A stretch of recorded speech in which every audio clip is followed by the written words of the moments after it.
Greetings. Welcome to Rollins, Inc. Fourth Quarter 2025 Earnings Conference Call. At this time, all participants are in a listen-only mode. A question-and-answer session will follow the formal presentation.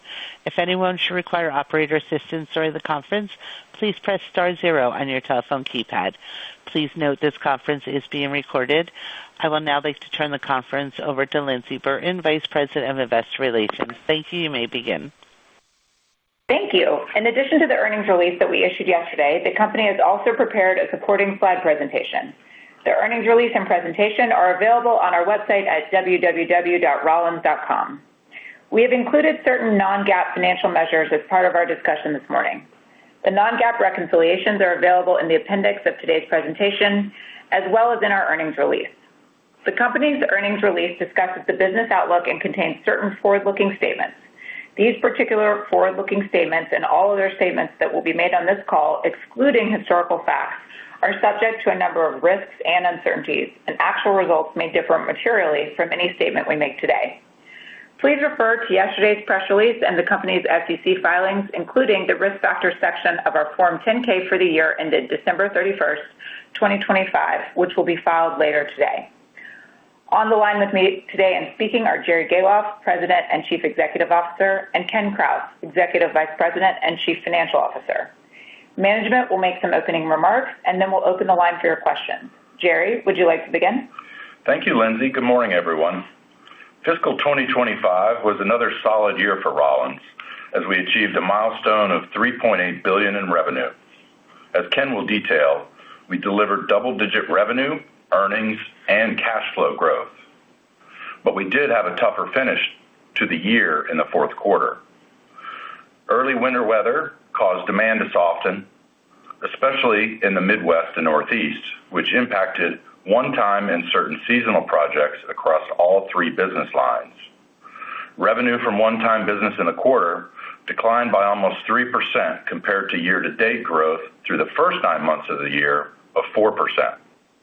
Erratic weather patterns hindered demand for one-time projects and at times made it difficult for us to service the demand that did come through. Organic growth in the recurring portion of our business and ancillary services, which represent over 80% of total revenue, was above 7% for both the quarter and the year. Our underlying markets remain healthy, customer retention rates are strong, and we are confident that nothing has fundamentally changed with respect to our end consumer. Lower volumes in the quarter did hamper profitability, which can happen in shoulder seasons, particularly when weather gets choppy. It's important that we maintain healthy staffing levels ahead of peak season so that we aren't hiring, training, and onboarding a large number of new teammates at the same time seasonal demand ramps up. We've learned that extreme ramp-ups in hiring drives teammate turnover rates higher, and that will not yield the optimal experience for our customers. This can impact productivity in the short term as it did in the fourth quarter, but it's the right decision for the business long term as it sets us up to capitalize on peak season demand that's right around the corner. Moving on to some highlights, this year we prioritized getting better as we become bigger and made a number of investments throughout our business to support our teammates and enhance our customer experience. In support of our efforts around the Rollins Way, we are making significant investments to support the future growth of our company and establish consistent leadership behaviors across the enterprise. Our talent and development team has designed a program called the Co-Lab for all people managers. Servant leadership is the foundation of these sessions, which are designed to help leaders enhance skills for personal development, team development, and business growth. Our efforts here are intended to create a culture of cross-brand collaboration and cross-functional talent where teammates can seamlessly transfer between brands, divisions, our home office, and field operations. This will further enhance career opportunities for our teammates and create a robust pipeline of future leaders who can not only sustain our growth, but also help us reach our full potential. Operationally, we remain committed to hiring and developing top talent. The hiring environment was healthy in 2025 as we put significant energy into onboarding the right people in both support functions and the customer-facing side of our business. We're proud of the tenure and experience of our team, as well as their engagement level and commitment to both our company and our customers. While overall teammate retention has been consistently healthy, we have made encouraging progress in improving retention of our newer teammates, specifically those who are with us for 1 year or less. While there's still work to be done here, we saw teammate retention in this category improve by approximately 8% in 2025 and has improved nearly 18% since 2023, thanks to our ongoing efforts. In 2025, we closed the acquisition of Saela and completed 26 additional tuck-in deals. The performance of Saela has continued to exceed our expectations, and integration has progressed very smoothly thanks to the efforts of our collective teams. We have a robust M&A pipeline with a number of opportunities that we are actively evaluating to drive additional growth. As we look ahead to 2026, we are encouraged by the opportunities that are in front of us across all aspects of our business. We remain committed to providing our customers with the best customer experience and investing meaningfully in our team to drive growth both organically as well as through disciplined acquisitions. We are pleased with where our business stands today and what lies ahead of us in 2026. And I want to thank each of our 22,000 plus teammates around the world for their efforts and contribution to our success in 2025. I'll now turn the call over to Ken. Thanks, Jerry, and good morning, everyone. Our results for the quarter and the year reflect continued solid execution by the Rollins team. Let me begin with a few highlights for 2025. First, we delivered robust revenue growth of 11% for the year, with strong growth across each of our service offerings. Organic growth was 6.9% for the year, while acquisitions continued to be a meaningful part of our growth profile. Second, despite making significant growth investments, adjusted EBITDA grew by 10.8% to $854 million. And finally, we delivered operating cash flow of $678 million and free cash flow of $650 million, up 11.6% and 12.1%, respectively, versus last year. Cash flow was negatively impacted by an out-of-period tax payment of $22 million associated with the disaster relief measures that allowed us to defer our payment in the fourth quarter of last year to the first half of this year. Excluding this, free cash flow growth was approximately 20% for the year. Our strong cash flow performance enabled us to execute a balanced capital allocation strategy, deploying over $880 million of capital in 2025 with a focus on investing for growth while returning cash to shareholders through our growing dividend and share repurchase. Turning to our fourth quarter performance, revenue in the fourth quarter was up 9.7%, and organic growth was 5.7% versus last year. In the fourth quarter, residential revenue increased 9.7%, commercial pest control increased 8.7%, and termite and ancillary was up 11.9%. Organic growth was 5.7% in the quarter across all services. Organic growth was 4.4% in residential, 6.4% in commercial, and 7.6% in the termite and ancillary area. Growth across each category was negatively impacted by softer one-time revenues. Unpacking organic growth further, it is important to look at the recurring and related ancillary service area versus our one-time business. Recurring revenue and ancillary services, which represent over 80% of our business, grew at over 7% organically. The remaining part of the portfolio, primarily one-time work, declined almost 3% in Q4 after growing 4% through the first 9 months of the year. This business has more recently grown at approximately 1 to 2% annually. Weather was erratic in the quarter and had an impact here. Demand for one-time services and the ability to service this related demand was particularly subdued in November and December due to early winter weather in the eastern half of the United States, where we have significant location density. We see the slower growth in one-time as transitory, while the stability of growth in our recurring and ancillary areas gives us confidence in our outlook. which continues to be anchored to 7 to 8% organic growth. Gross margin was 51% in the quarter, a decrease of 30 basis points. Looking at our four major buckets of service costs, people, fleet, materials and supplies, and insurance and claims, fleet expenses were higher as a percentage of revenue primarily due to timing of vehicle gains compared to last year. This represented 80 basis points of headwind in the quarter. Deleverage from people costs was driven by lower volume in the quarter. These pressures were partially offset by improvement in margins associated with insurance and claims, as well as materials and supplies. SG&A costs as a percentage of revenue increased by 50 basis points versus last year. We continue to be bullish on our markets and related position and are making investments in our business that will enable long-term value creation despite the lower volumes we realized in the quarter associated with the one-time business. This had a negative impact on SG&A as a percentage of revenue in the quarter. Fourth quarter GAAP operating income was $160 million, up 6.3% year over year. Adjusted operating income was $167 million, up 8.1% versus last year. Quarterly EBITDA was $194 million, and EBITDA margin was 21.2%. The effective tax rate was 24.7% for the quarter versus 27.3% last year and 24.9% for the full year period versus 26% in 2024. The 2025 rate was lower primarily due to the great work our tax team has done to continue to improve our effective tax rate. Quarterly GAAP net income was $116 million, or 24 cents per share. For the fourth quarter, we had non-GAAP pre-tax adjustments associated with acquisition-related and other items, totaling approximately $6 million of pre-tax expense in the quarter. Considering these adjustments, adjusted net income for the fourth quarter was $121 million, or 25 cents per share, increasing just under 9% from the same period a year ago.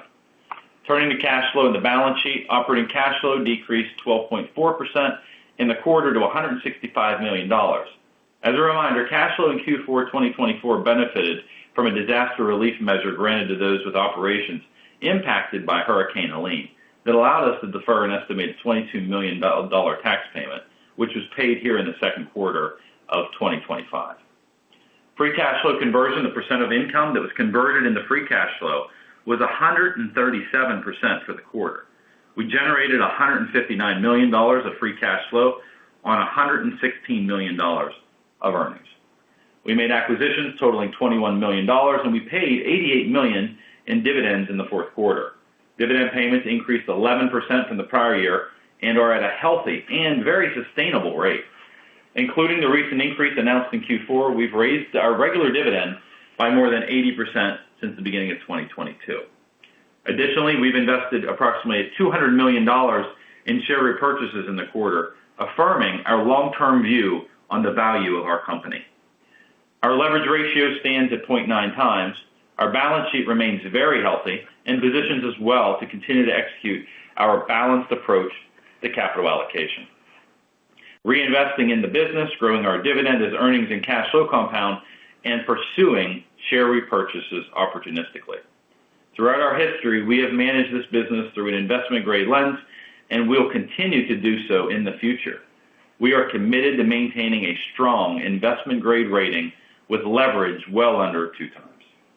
We are encouraged as we look to 2026 and are focused on delivering another year of double-digit revenue, earnings, and cash flow growth. We continue to expect organic growth in the range of 7 to 8%, with additional growth from M&A of at least 2 to 3%. While we may see weather impacts on the business from time to time, we remain committed to our long-term growth outlook. Additionally, we are focused on improving our incremental margin profile while investing in growth opportunities. We anticipate that cash flow will continue to convert at a rate that is above 100% again in 2026. With that, I'll turn the call back over to Jerry. Thank you, Ken. We're happy to take any questions at this time. Thank you. If you would like to ask a question, please press star one on your telephone keypad. A confirmation tone will indicate your line is in the question queue. You may press star two if you would like to remove your question from the queue. And for participants using speaker equipment, it may be necessary to pick up your handset before pressing the star keys. Please ask one question and one follow-up question and re-queue for additional questions. Our first question is from Tim Mulrooney with William Blair. Please proceed. Dan, Jerry, good morning. Good morning, Tim. Thanks for all the detail around the one-time sales and the recurring base of business. It's all very helpful to understand, how the underlying business is performing. But I'm curious if you could expand a little bit more on that 7% growth that you're seeing in the recurring and ancillary business. How do you get comfortable that level of growth is sustainable heading into 2026? Can you provide any details on retention rate or net gains or customer wins? Any of these underlying metrics that might help shed some additional light for us. Tim, this is Jerry. I'll walk you through a few of the main points on my mind, and maybe Ken can add a little color to it. I think there's a lot of data points that we have that give us that comfort, if you will, about the future. In the fourth quarter, we looked at our price increase data, and we monitor that throughout the year, and we look at what the consumer health is like. For example, we have really super low impact of things, of percentages of rollbacks and things along those lines. That gives us a great deal of confidence that our consumer is still healthy. It also indicates to us that we affirm our plan to continue to move forward with our pricing initiatives that we've laid out for ourselves to continue to use price as a lever as we move into 2026. So we're very comfortable there. If you look at the customer retention side, it's very stable, and we've also had some areas that have improved. And looking specifically, take Orkin, for example, the net gain of the customers they carried in at what they had at the end of the year, but compared to the beginning of the year, they had the best performance in growing their customer base that they had since the COVID era. So it's that first year of COVID was everyone at home and signing up for services, and they saw a really big net gain then. And this is the best year since then. We look at monitor things like our close rates on customers calling in, and that also tells you a little bit about the health of the consumer, the health of our pricing programs, things like that. When we look at the leads and our closure rates, it's up. It's not down. So we're also seeing, for example, on ancillary business, our customers are not overly price sensitive, and we have financing options that give them the ability to get the much needed work that they need done, to give them peace of mind and allow them to pay over time.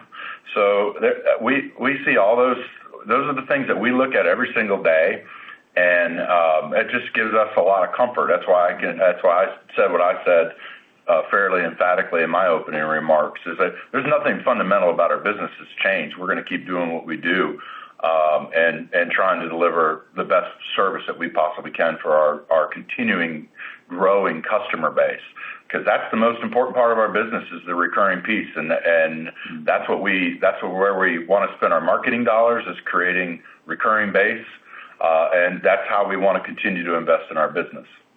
Tim, just to add on to what Jerry had mentioned there, another couple of points. If you look at the recurring organic business without ancillary, right? If you actually look at it even and unpack it even further, you actually saw 10 basis points more of growth in Q4 versus Q3. And so you actually seen that business hold in, and if anything, it's strengthened a little bit between Q3 and Q4. The ancillary business still growing strong high teens, mid-teens, double-digit.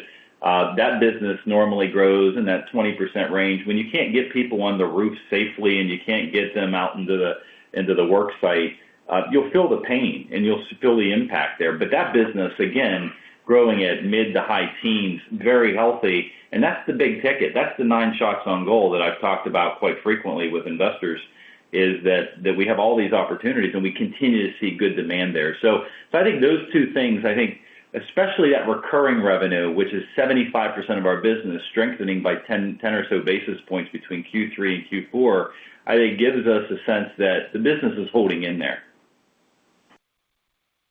And I think too, Ken, you think about Q4 of 2024 was our best quarter of 2024, and we were having to lap that, right? And some a little more challenging conditions, and we knew starting the year that was going to be a tougher comparable for us year over year, and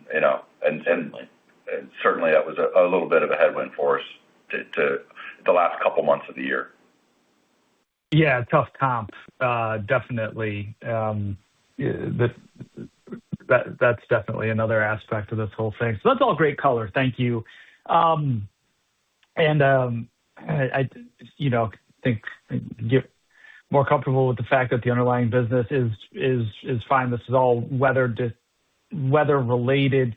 Can you dive into this weather disruption by segment? Like, was it more on the? I'm thinking about it more like, hey, it would be on the resi and termite side more, but your resi business actually held in better than what I was expecting given the comp situation. But then I look at the commercial side and I saw Ecolab's fourth quarter results. Their commercial pest business was fine in the fourth quarter. It doesn't seem like they saw that disruption that you saw. So I'm just trying to reconcile all that. Can you talk a little bit about impact by segments from that weather? Yeah, I'll take that, and then Jerry will add on to that as well. But I think just starting with commercial and looking at the commercial business, the commercial recurring business grew at 7.3%. And so again, we continue to see good demand there.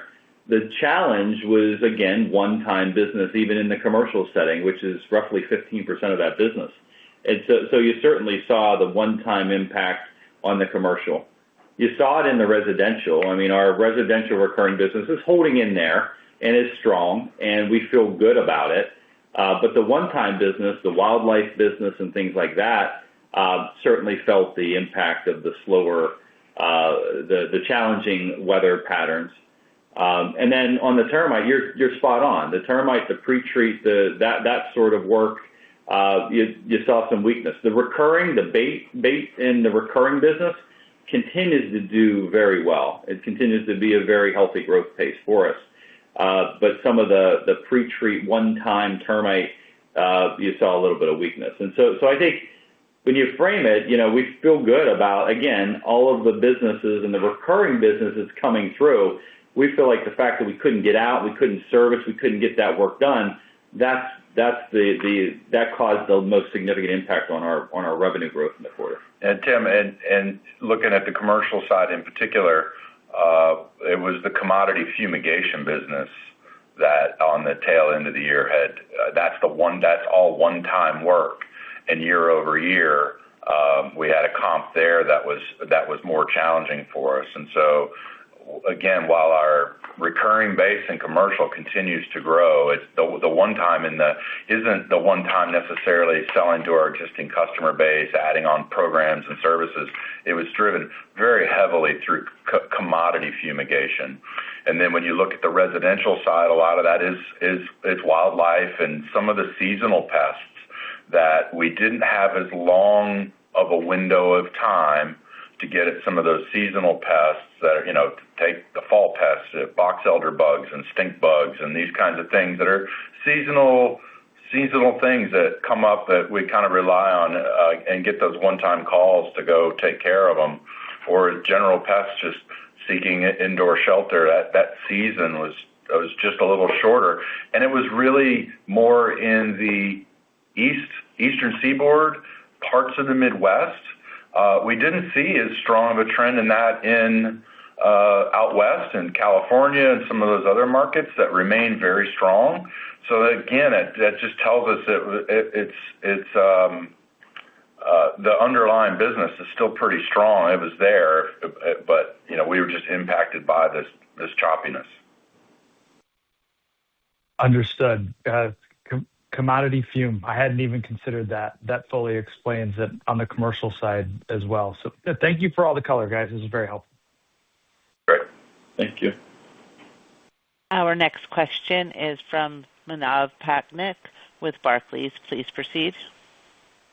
Thank you. Yeah, I was hoping you could just put some numbers by segment as well. You know how you gave us the +4% year to date and then down 3% for fourth quarter, just by segment as well. And also, you know, what's the margin profile of this one-time business, just to consider that as well? Yeah, that's a great question, Manav.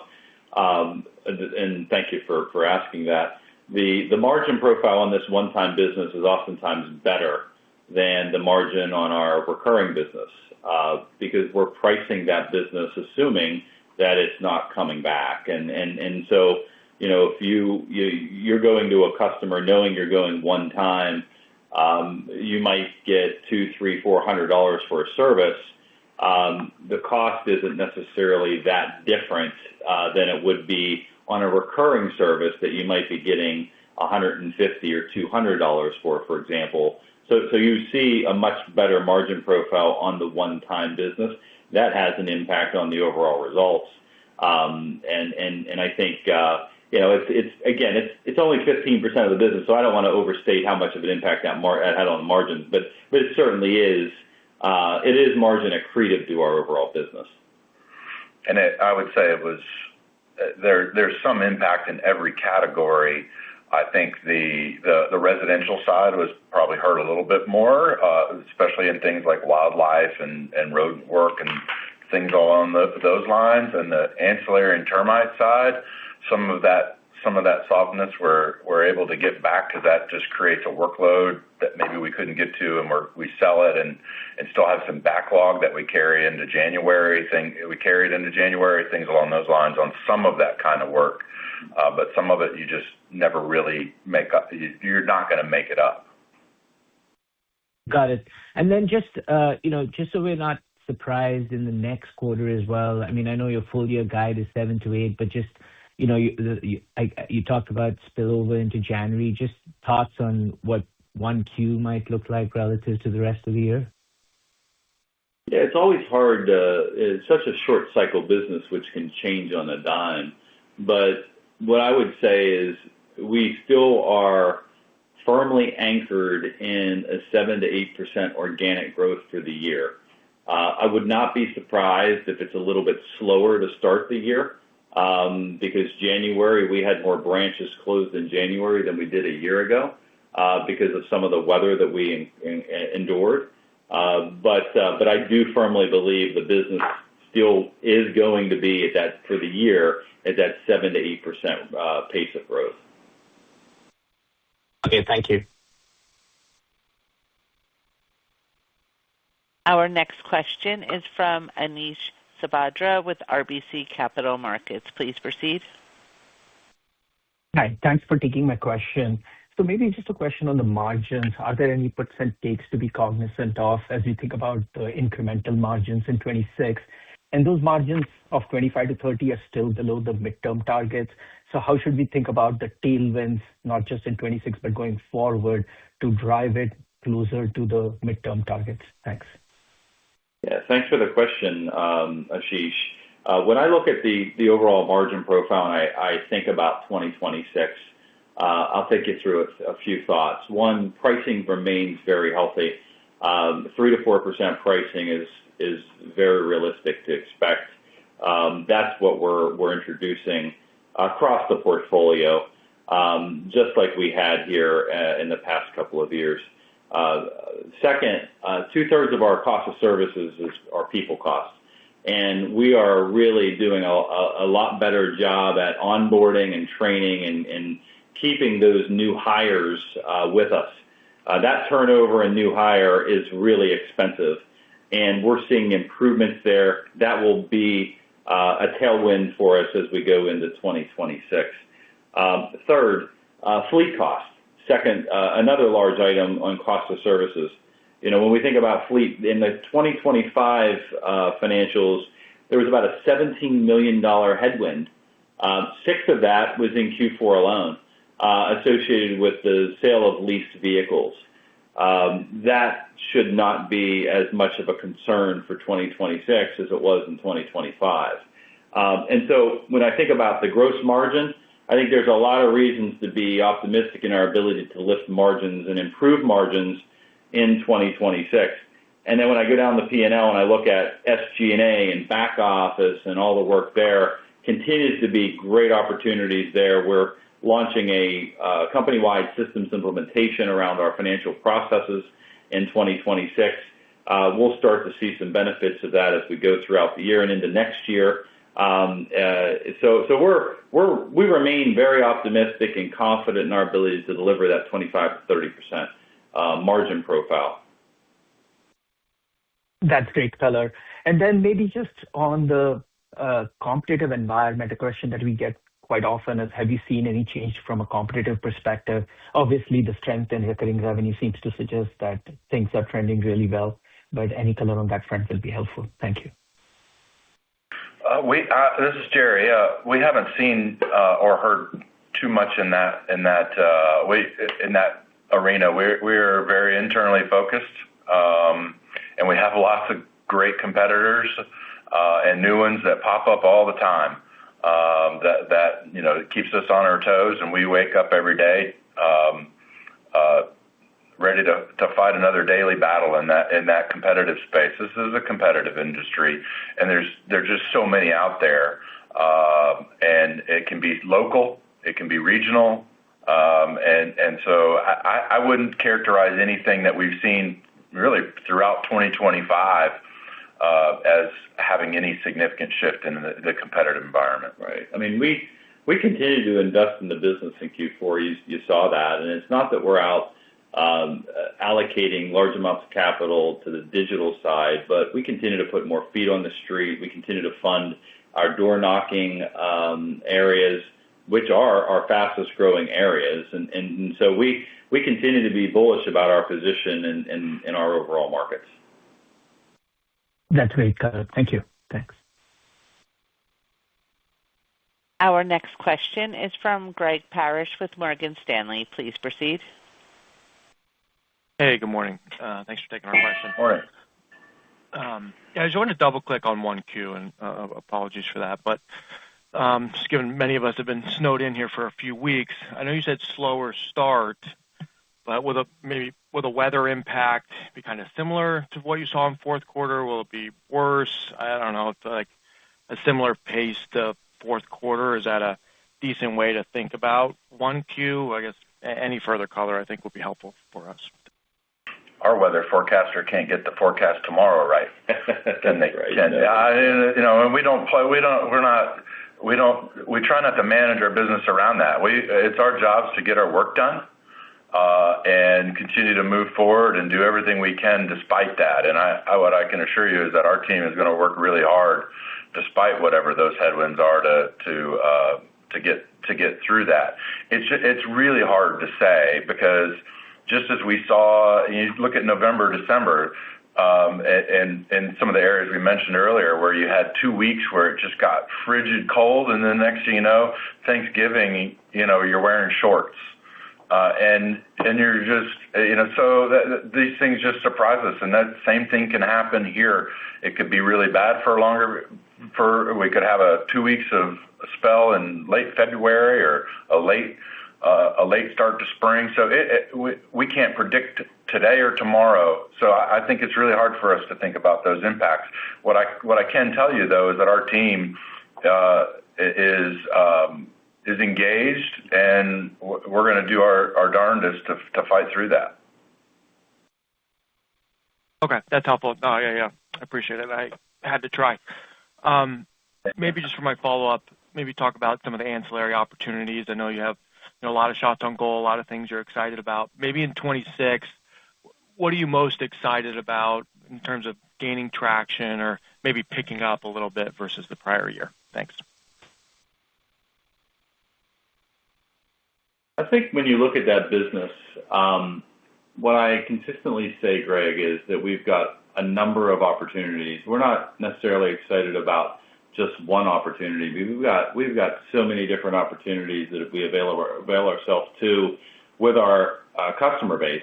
And it continues to be a very low penetration rate. We estimate that less than 3 or 4% of our customers are using those ancillary services, and quite frankly, it's predominantly all in our Orkin brand. It's not in our specialty brand. And so we're doing a lot of work to really get out and, as Jerry indicated in his prepared commentary, improve collaboration across the brand portfolio to enable us to see some improvements in this area with some of our specialty brands. Really important area of growth for us. Growing, for the year, growing at 20%. Really exciting, and it's a good area to continue to invest in because we're seeing great results coming out of that area. There's just so much upside. The runway is so long to continue to drive that. And much when we talked about the Rollins way and collaboration between our brands, the opportunities that we have also, we have some brands, say like a home team, that doesn't do certain other services. And how do we leverage our other brands and them passing certain types of ancillary business that maybe they don't do, but somebody else does, over to their sister companies. There's so much opportunity for that, and we're getting more and more mature in that space, using both with technology and really just bringing people together so that we're one big family, all working together, taking care of each other. So that part, as we're watching that come together and come to life, is what excites me the most. Great. That's helpful color. Thank you. Thank you, Greg. Our next question is from Tomo Sano with J.P. Morgan. Please proceed. Good morning, everyone.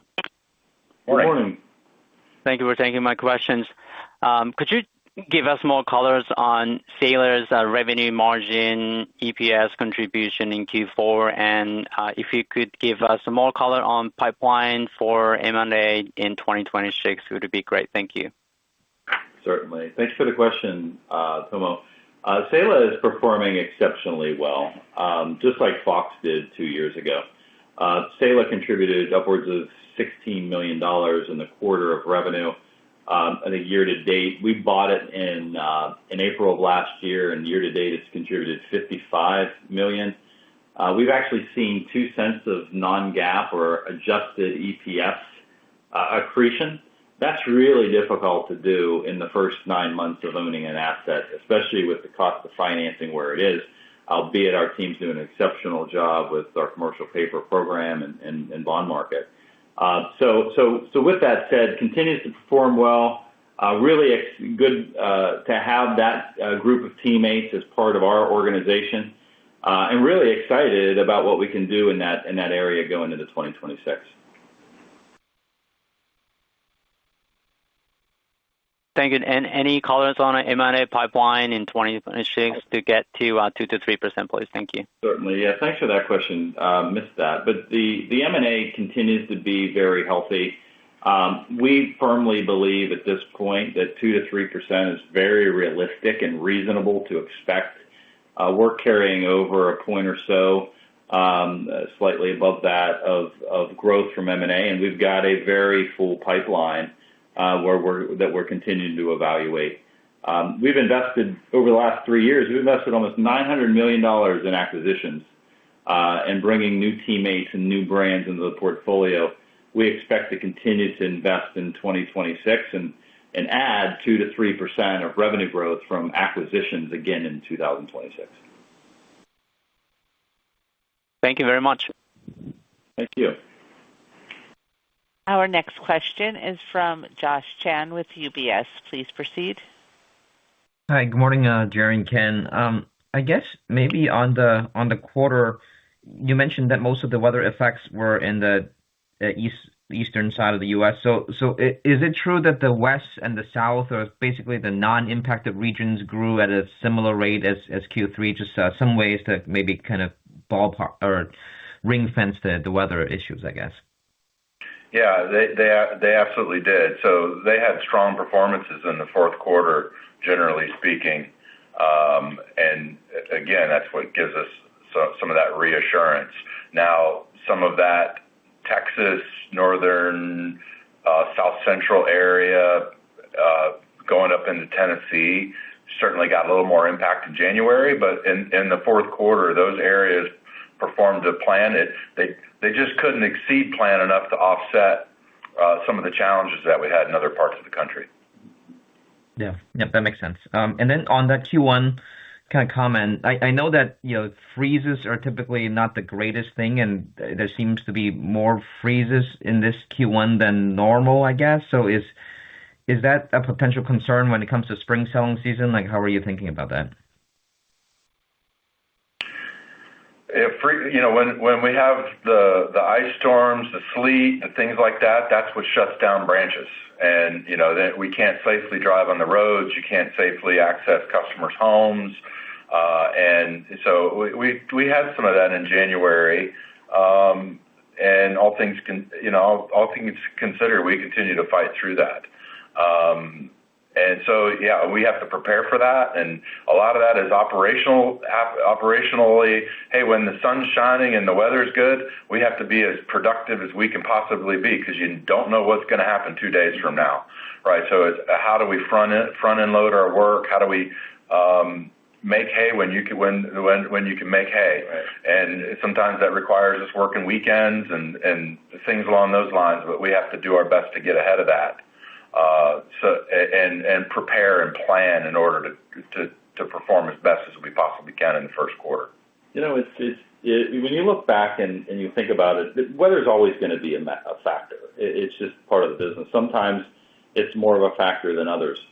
But when the recurring revenue continues to perform and our ancillary business, our additional work with existing customers continues to grow, and we're able to grow those businesses north of 7%, we feel really good about our position. We feel really good about our ability to continue to grow earnings at double-digit pace and cash flow also at a double-digit pace. We are, certainly enduring. We endured a challenging January with weather, but that's 1 month out of 3. We still got a couple months left in the first quarter, and so we're not giving up yet on the first quarter. We have a lot of reasons to be optimistic, because I think the team is highly engaged and focused on delivering exceptional results again here in 2026. Great. That's good color, and thank you both. Yep. See you, Josh. Our next question is from Jason Haas with Wells Fargo. Please proceed. Hey, good morning, and thanks for taking my questions. I'm curious if you could talk about how digital leads have been trending, and if you plan to make any changes to your marketing strategy. Thank you. We make changes to our marketing strategy every day, every week. Digital leads, you were still constantly fighting increases and the price of that, the cost of generating digital leads, and we have to reallocate and adjust those plans all the time. We don't necessarily irresponsibly go spend into the market just to get leads. We have a budget. Having that budget forces you to manage within it and allocate resources to drive the best results we can, to drive new recurring customers into our portfolio of brands. So that continues to be the focus. Digital is a channel. It's not our only channel. We have brands that acquire customers lots of different ways, so we're not overly reliant on that. We love that about our business. But that has been a challenging, evolving for, I guess, as long as we've been in digital. Except it's just changing even faster these days, and I think our team does a really good job adjusting to that. I think the broad diversification of the brand portfolio is certainly a competitive advantage. As I had mentioned earlier, the door knocking business, Selah, but also Fox. If you go back to Fox in 23, that business is growing exceptionally well. And so our ability to pivot and maneuver and change, be agile as market conditions change is certainly advantageous for us and helping us continue to deliver some solid financial results. Got it. Thank you. Makes sense. And then as a follow-up, are you able to talk about when you get a one-time business, how often does that translate into a recurring relationship with a customer? Is that like a source of new customers, and you're able to build that recurring relationship from those one-time calls? Sometimes, certainly that happens. What you don't want to do is sell somebody who really wants a one-time service and is not fully committed to recurring services, sell them a recurring service, because it usually results in somebody that's not happy. What we do find, and this is really true, we've done the research on this over the years, particularly at Orkin, we have a lot of what we call recurring one-time customers. These are customers that come back to us year after year. They get one or two services a year, and they're willing to pay more for those one or two services a year, but they don't want to get, say, 4 to 6 services. It's just not their model. But yet they trust Orkin, they trust the brand, they know they got results, and they come back. So we know there's certainly a portion there, but we also have to have a balance of not providing something to someone a service to someone that they don't really want. That just sets a relationship up for failure. Got it. Very helpful. That makes sense. Thank you. Our next question is from Peter Keith with Piper Sandler. Please proceed. Oh, hey, thanks. Good morning, everyone. I wanted to just dig into that incremental EBITDA margin, which was below 20%, and make sure I understand it. So I guess the weaker sales came in, but is it that you were still hiring and training and investing in those people costs? And then if that's right, just how does that inform your thinking around budgeting and those costs in Q1 with also some potential for sales weakness? Yeah, certainly. Continue to invest. Markets continue to be very healthy. Recurring business continues to come in. New customers continue to come in, Peter. And so we continue to see really good demand for our services. When I unpack the margin in Q4, certainly the volume had an impact. When you look at that volume, call it $12 to $15 million of additional volume, probably $7 to $8 million of additional profitability, and from an incremental perspective, because that business is a little bit more profitable than our other business. And then the other thing that I called out, which should help us here as we go into 26, is the fleet costs and the gain on vehicle sales. We had a headwind of, I believe, $6 million in Q4 associated with this. That was roughly 80 basis points of headwind. So I think those two items are certainly impacted the Q4 results. I certainly expect fleet to improve, and I also expect that one-time business to improve as we move throughout 2026. And I wouldn't say we're still hiring a lot in the fourth quarter. What I would say is we have more people that we brought on earlier in the year, have carried through the year, have them trained, experienced, and as long as they're performing, they're going to stay through those call them the winter, the late fall, winter months, so long as the performance is good. And so more than anything, we just have more people on staff that we brought in earlier, and now those people having gone through a season as we get into February, March, April, as we turn the corner and get into season, these people are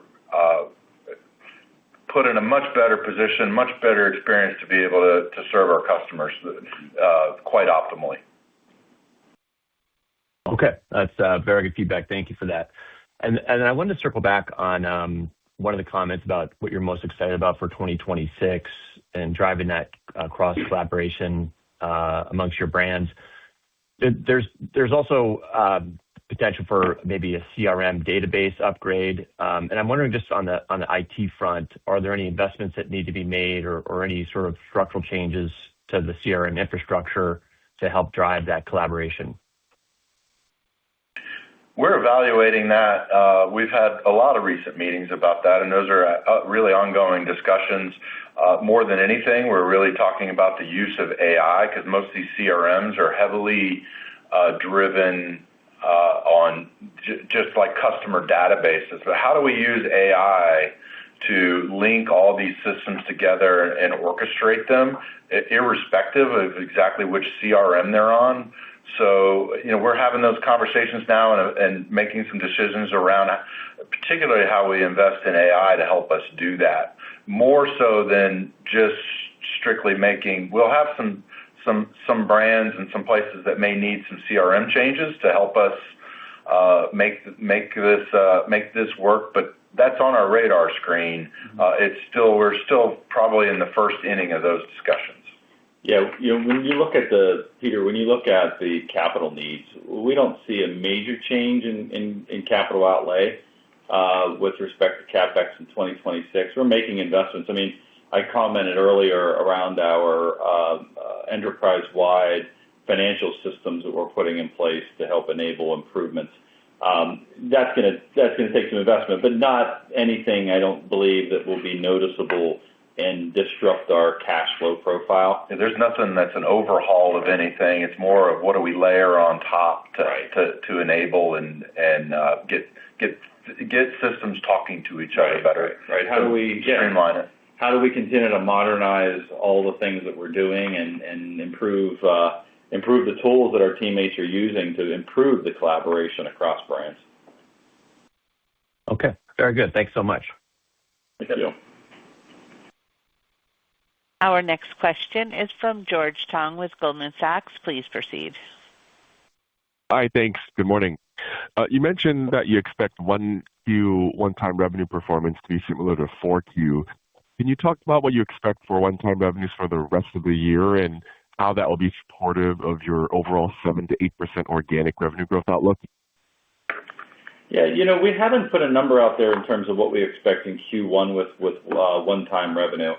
What I did say in my prepared comments is this business is growing at, if you go back over time, 1%-2%. It might have a quarter where it jumps up to 2-3, but then you have a quarter like Q4 where it was declining 2-3% or so.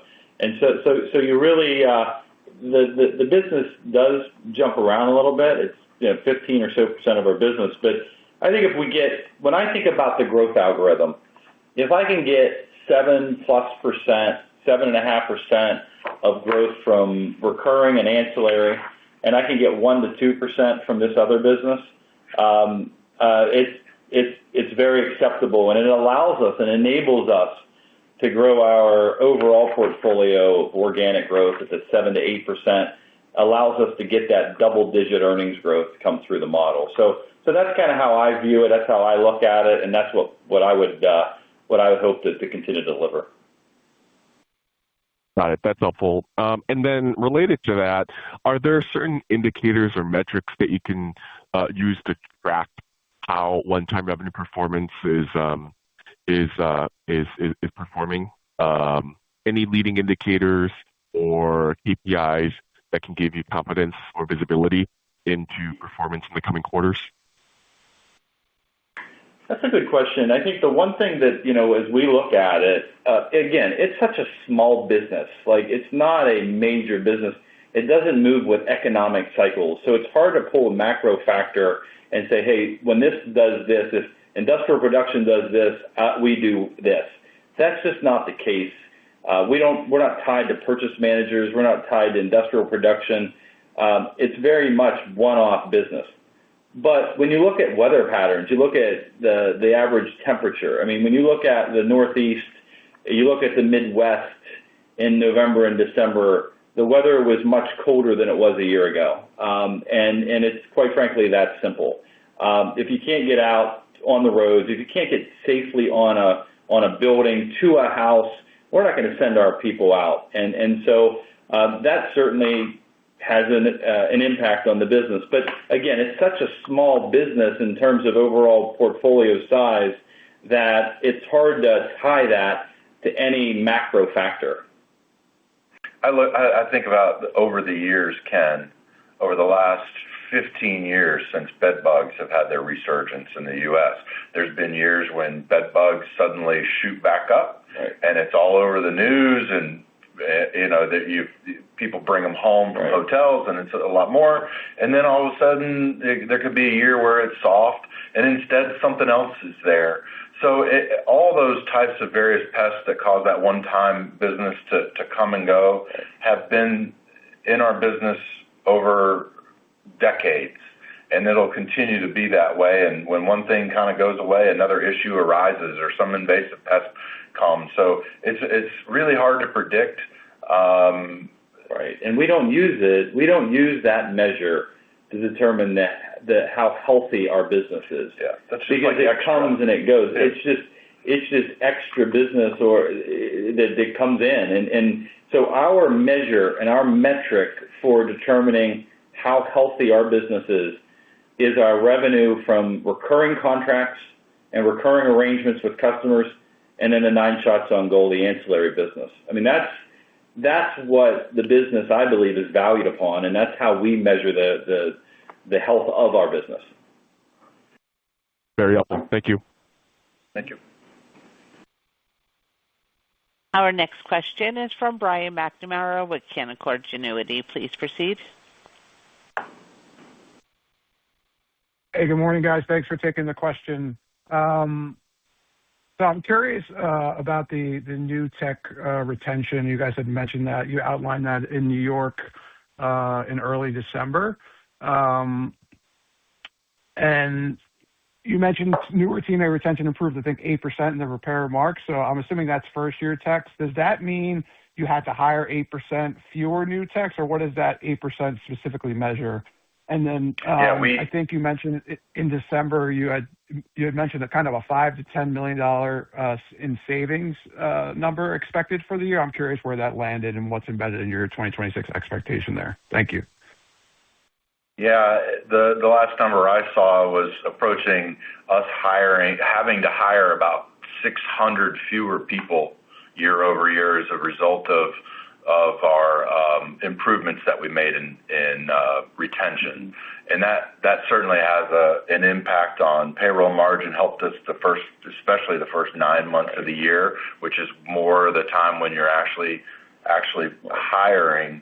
We still have room to go there to continue to improve that, and our team has done a really good job sort of blueprinting the first year journey of our people so that we know if we can keep you here for a year, we can have you fall in love with this business and you'll stay an awful lot longer.